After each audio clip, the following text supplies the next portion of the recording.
நம்ம Ashwin sweets and snacks export பண்றதுக்கு 7373041434 மற்றும் www.ashwinsweets.com கான்டாக்ட் பண்ணுங்க.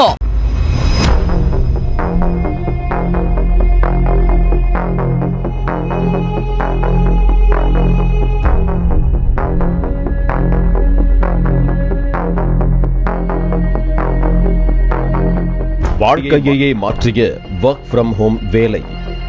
சில் செய்ய துபாய்க்கு உல்லாச பயணம். சல்லடை போட்டு தேடிய 23 மாநில போலீசார். நாட்டையே உலுக்கிய சம்பவத்தின் பின்னணி குறித்து விளக்குகிறது இந்த செய்தி தொகுப்பு. புதுச்சேரி பகுதியைச் சேர்ந்த மகேஷ்குமார் என்பவருக்கு தனியார் நிறுவனத்தில் ஆன்லைன் மூலம் பகுதி நேர டைப்பிங் வேலை இருக்கிறது. 11 மாதங்கள் வேலை செய்தால் 7 லட்சம் ரூபாய் சம்பளம் என மெசேஜ் வந்துள்ளது. இதனை நம்பிய மகேஷ்குமார் ஆன்லைன் பகுதி நேர வேலையை செய்ய ஒப்புக்கொண்டார். பின்னர் அந்த நிறுவனமும் போலியான ஒப்பந்தம் ஒன்றையும் மற்றும் வேலை செய்வதற்கான லிங்க் ஒன்றையும் அனுப்பி வைத்தது. மகேஷ்குமாரும் அனுப்பிய லிங்கில் சென்று அவர்கள் கொடுத்த வேலையை செய்து முடித்தார். அதன் பிறகு மகேஷ்குமாரை போனில் தொடர்பு கொண்ட அந்த நிறுவனம், நீங்கள் செய்த வேலையால் நிறுவனத்திற்கு பெரும் நஷ்டம் ஏற்பட்டிருக்கிறது, இதனால் இழப்பீடாக நீங்கள் 4,68,000 ரூபாயை அபராதமாக செலுத்த வேண்டும் என தெரிவித்திருக்கிறது. அத்தோடு டெல்லி போலீசார் வழக்கு பதிவு செய்ததைப் போல போலியான FIR காப்பி ஒன்றை அனுப்பி வைத்து அவரை நம்ப வைத்திருக்கிறது. இதனால் பயந்து போன மகேஷ்குமார் தனது வங்கிக் கணக்கில் இருந்து அவர்கள் அனுப்பிய வங்கிக் கணக்கிற்கு 4,68,000 ரூபாயை அனுப்பி வைத்ததாக கூறப்படுகிறது. அதன் பின்னரும் மகேஷ்குமாரிடம் அந்த கும்பல் தொடர்ந்து பணம் கேட்டு டார்ச்சர் செய்து வந்துள்ளது. ஒரு கட்டத்தில் பொறுமை இழந்த மகேஷ்குமார் புதுச்சேரி இணையவழி காவல் நிலையத்தில் நடந்ததை கூறி புகார் அளித்தார். இப்புகார் சம்பந்தமாக இணையவழி முதுநிலை காவல் கண்காணிப்பாளர் நித்யா ராதாகிருஷ்ணன் உத்தரவின் பேரில் வழக்கு பதிவு செய்யப்பட்டது. பின்னர் இணையவழி குற்றப்பிரிவு ஆய்வாளர் தியாகராஜன் மற்றும் கீர்த்தி தலைமையில் தனிப்படை அமைக்கப்பட்டு விசாரணை மேற்கொள்ளப்பட்டது. முதற்கட்டமாக பணம் அனுப்பப்பட்ட வங்கிக் கணக்கின் மூலம் மும்பையில் வைத்து சிவப்பா லக்ஷ்மண் பானே மற்றும் உதயப்பா நான போபடே ஆகிய இருவரை புதுச்சேரி தனிப்படை போலீசார் கைது செய்தனர். அவர்கள் இருவரிடமும் போலீசார் விசாரணை நடத்திய போது இந்த மோசடிக்கு மூளையாக செயல்பட்டது கண்குசரன் சிபரம் படகராகி மற்றும் அபிஷேக் என்ற ஜெகத்நாயக் ஆகிய இருவர்தான் என்பதும், கொள்ளையடித்த பணத்தில் இருவரும் துபாய்க்கு பயணம் செய்து அங்கு பார்ட்டி செய்து உல்லாசமாக இருந்து வருவதும் தெரிய வந்தது. உடனே அவர்கள் வேறு நாட்டிற்கு தப்பிச் செல்லாமல் இருக்க அவர்களை பற்றிய விவரங்களோடு மத்திய குடியேற்றத்துறை அலுவலகத்துக்கு LOC அனுப்பப்பட்டது. பின்னர் கடந்த மாதம் 24ஆம் தேதியன்று மும்பை விமான நிலையத்தில் வந்து இறங்கியதுமே இந்திய குடியேற்றத்துறை அதிகாரிகள் தகவல் தெரிவித்தனர். உடனே மீனுக்காக காத்திருந்த கொக்கை போல அங்கு காத்திருந்த புதுச்சேரி போலீசார் இருவரையும் அதிரடியாக கைது செய்தனர். புதுச்சேரி போலீஸ் சைபர் போலீஸ் ஸ்டேஷன்ல ஒருத்தரை நீங்க வேலை உங்களுக்கு நாங்க பண்ணி தந்தீங்க அப்படின்னா உங்களுக்கு நாங்க பணம் தரோம்னு சொல்லி ஒருத்தரை ஏமாத்துறாங்க. ஸோ அவர் எங்ககிட்ட வந்து கம்ப்ளைண்ட் பண்ணோன்னா இந்த இதில் கேஸில் நாங்கள் FIR போட்டு நாங்கள் இன்வெஸ்டிகேஷன் ஸ்டார்ட் பண்ணோம்.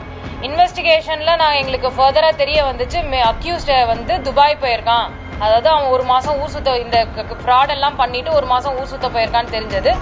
நாங்கள் ஒரு லுக் அவுட் சர்க்குலர் வந்து நாங்கள் ஓப்பன் பண்ணி வச்சுருந்தோம் பியூரோ ஆஃப் இமிகிரேஷன்கிட்ட கொடுத்து.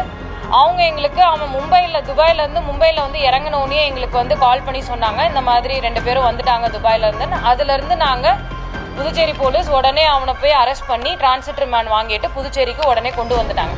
கைதான இருவரிடமும் போலீசார் நடத்திய விசாரணையில் திடுக்கிட வைக்கும் பல அதிர்ச்சி தகவல்கள் வெளியாகின. பல்வேறு பெயர்களில் 35 போலியான நிறுவனங்களை உருவாக்கி அதில் வங்கிக் கணக்கை இணைத்து வொர்க் ஃப்ரம் ஹோம் என வீட்டில் இருந்தே சம்பாதிக்கலாம் என ஆசையை தூண்டி பலரை வலையில் வீழ்த்தி பண மோசடியில் ஈடுபட்டிருக்கிறார்கள். இதில் அதிர்ச்சி என்னவென்றால், இவர்கள் மீது இந்தியா முழுவதும் 1592 ஆன்லைன் வழக்குகள் என மொத்தம் 2168 புகார்கள் உள்ளதும், இதுவரை 206 கோடி ரூபாய்க்கு மேல் பொதுமக்களின் பணம் மோசடி செய்திருப்பதும் தெரிய வந்துள்ளது. கிட்டத்தட்ட 23 மாநில போலீசார் இந்த கொள்ளை கும்பலை வலைவீசி தேடி வந்திருக்கிறார்கள்.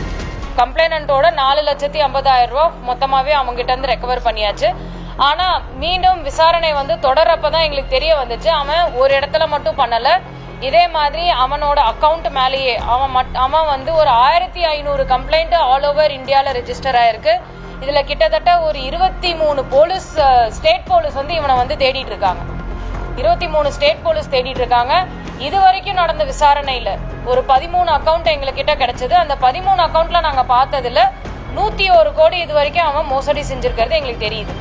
இவனுக்கு பின்னாடியும் இன்னும் நிறைய மக்கள் இருக்காங்க. இவனுக்கு பின்னாடி இருக்கிறவங்க காந்தி நகர்லயும், துபாயிலையும், இன்னும் மும்பைலையும் நிறைய பேர் இருக்காங்க. அவங்களையும் வந்து நாங்கள் அடுத்த விசாரணையில் அவங்களையும் வந்து பிடிக்கிறோம். இப்போ வரைக்கும் எங்களுக்கு தெரிய வந்தது என்ன அப்படின்னா, இவங்களோட என்ன பண்ணுவாங்க அப்படின்னா, ஒரு 3 மாசத்துக்கு ஒரு பிஸ்னஸ் ஆஃபீஸ் மட்டும் எடுத்து ஒரு 3 மாசத்துக்கு அவங்க ஆப்ரேட் பண்ணிட்டு அந்த ஆஃபீஸை வச்சு ஒரு ஜிஎஸ்டி நம்பர் வாங்கிடுறது. வாங்கிட்டு ஒரு 3 மாசத்துக்கு இந்த மாதிரி ஃப்ராடு டிரான்சாக்ஷன்லாம் பண்ணிட்டு அந்த ஆஃபீஸை க்ளோஸ் பண்ணிட்டு அப்படியே போயிடுறது. அந்த ஆஃபீஸ்க்கு வாங்கின சிம் கார்டோ, அந்த ஆஃபீஸ்க்கு வாங்கின ஜிஎஸ்டி நம்பரோ, ஃபோனோ, அக்கௌண்ட்டோ அதுக்கப்புறம் அவங்க எப்பயுமே யூஸ் பண்ண மாட்டாங்க. அது அப்படியே அவங்க தூக்கி போட்டுருவாங்க. அடுத்து திருப்பி இன்னொரு இடத்துல இன்னொரு ஆஃபீஸ் ஓப்பன் பண்ணி இதே மாதிரி பல வேலைகள் அவங்க செஞ்சிட்டு இருக்காங்க. இவங்க கிட்ட இருந்து நாங்கள் மல்டிபிள் ஆதார் கார்டும் இவங்க கிட்ட இருந்து நாங்கள் கேப்சர் பண்ணி வச்சிருக்கோம். இவங்க கிட்ட இருந்த சிம் கார்டு, அக்கௌண்ட்ஸ் எல்லாமே நாங்கள் இப்போ வந்து விசாரணைக்காக நாங்கள் எல்லாமே வந்து சீஸ் பண்ணி வச்சிருக்கோம் இப்போ எங்க கையில. இவர்களிடம் சிக்கும் அப்பாவிகளிடம் 2000 ரூபாயிலிருந்து 1,68 லட்சம் ரூபாய் வரை கைவரிசை காட்டியிருக்கிறார்கள். இவர்களது வங்கி கணக்கிற்கு கடைசி 5 நாட்களில் மட்டும் 1,50 லட்சம் ரூபாய் பணம் பரிவர்த்தனை செய்யப்பட்டுள்ளது விசாரணையில் அம்பலமாகியுள்ளது. இந்த மோசடி கும்பலில் இதுவரை 4 நபர்கள் கைது செய்யப்பட்டிருக்கும் நிலையில் இன்னும் 7 நபர்களுக்கு தொடர்பு இருப்பது விசாரணையில் தெரிய வந்துள்ளது. அவர்களையும் கைது செய்ய நடவடிக்கை எடுக்கப்படும் என புதுச்சேரி போலீசார் தெரிவித்திருக்கிறார்கள். அதே நேரத்தில் மகேஷ்குமார் இழந்த 4,60,60,000 ரூபாய் பணம் மீட்கப்பட்டதாகவும் கூறப்படுகிறது. 2 பேரை பிடிச்சிருக்கோம். எல்ஓசி கொடுத்தது 2 பேத்துக்காக 2 பேரையுமே நாங்க இப்போ ரிமாண்ட் பண்ணி வச்சிருக்கோம்.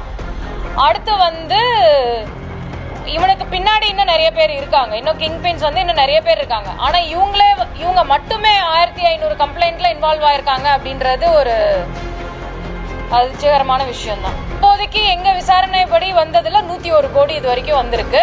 இன்னமும் விசாரணை போயிட்டு தான் இருக்கு. இதுக்கப்புறமும் வந்து இன்னும் எவ்வளவு வரும் தெரியும். கிட்டத்தட்ட ஒரு 50 கம்ப்ளைண்ட் வந்து 1 கோடி மட்டுமே, 1 கோடி அண்ட் அபவ் மட்டுமே 50 கம்ப்ளைண்ட் இருக்கு இவன் மேல. 23 ஸ்டேட் போலீஸ் இவனை தேடிட்டு இருக்காங்க. இப்போ வந்து நாங்க ஒவ்வொருத்தரையா நாங்க கான்டாக்ட் பண்ணி அவங்களுக்கு எல்லாமே டீடைல்ஸ் கொடுத்துட்டு இருக்கோம். இந்த மாதிரி இவனை பிடிச்சாச்சு, அவங்களோட விசாரணை இங்க வந்து பண்ணலாம் அப்படின்னு சொல்லிட்டு. நாளுக்கு நாள் புதிய முறைகளில் இணைய வழி மோசடிகள் பெருகிக் கொண்டே இருக்கின்றன. இணைய வழியை நம்பி வருகின்ற வேலை வாய்ப்பு, டிஜிட்டல் அரெஸ்ட், வீட்டிலிருந்தே வேலை, பங்குச்சந்தையில் முதலீடு, குறைந்த விலையில் பொருட்களை தருகிறோம் என நம்பி பணத்தை முதலீடு செய்ய வேண்டாம் எனவும் பொதுமக்கள் விழிப்புடன் இருக்குமாறும் இணைய வழி முதுநிலை காவல் கண்காணிப்பாளர் நித்யா ராதாகிருஷ்ணன் தெரிவித்திருக்கிறார். இந்த மாதிரி ஜாப் மார்க்கெட்டுக்காக இல்ல நாங்க உங்களுக்கு வேலை வாங்கி தரோம், நீங்க இந்த வேலையை பண்ணி கொடுத்தீங்க அப்படின்னா இவ்வளோ பணம் தரோம், அதுக்காக நீங்க வந்து இதை டபுள் பண்ணி தரோம், அந்த மாதிரி ஏதாவது வராங்க அப்படின்னா நம்பாதீங்க. ஆன்லைன்ல மோஸ்ட்லி வந்து இந்த மாதிரி anything that is too good to be true is not true. இது எப்பயுமே சொல்றேன் தான். எது வந்து நமக்கு இது எப்படி இருக்க முடியும் அப்படின்னு நீங்க நினைக்கிறீங்க அப்படின்னா அது கண்டிப்பா இருக்காது. ஏன்னா இந்த மாதிரி எல்லாம் நிறைய ஃப்ராடுகள் எங்ககிட்ட தினம் வந்து நாங்க பார்த்துட்டு இருக்கோம். அதனால இந்த மாதிரி ஒரு விஷயத்தை பொதுமக்கள் நம்ப வேண்டாம் அப்படின்றது தான் எங்களுடைய கோரிக்கை. மேலும் இணைய வழி குற்றங்கள் சம்பந்தமாக புகார் கொடுக்கவும் அல்லது ஏதேனும் சந்தேகம் இருந்தால் இணைய வழி காவல் நிலையத்தில் இலவச தொலைபேசி எண் 1930 மற்றும் 0413 2276 144 9489205246 மற்றும் மின் அஞ்சல் cybercell-police@py.gov.in. இணையத்தில் புகார் அளிக்க cybercrime.gov.in ஆகியவற்றை பயன்படுத்தலாம். பாலிமர் செய்திகளுக்காக புதுச்சேரி செய்தியாளர் சண்முக சுந்தரம். நம்ம Ashwin sweets and snacks export பண்றதுக்கு 7373041434 மற்றும் www.ashwinsweets.com கான்டாக்ட் பண்ணுங்க. பிளே ஸ்டோர் மற்றும் ஆப் ஸ்டோரில் இருந்து பாலிமர் செயலியை QR கோடு மூலம் பதிவிறக்கம் செய்யுங்கள். செய்திகளை உடனுக்குடன் பெறுங்கள்.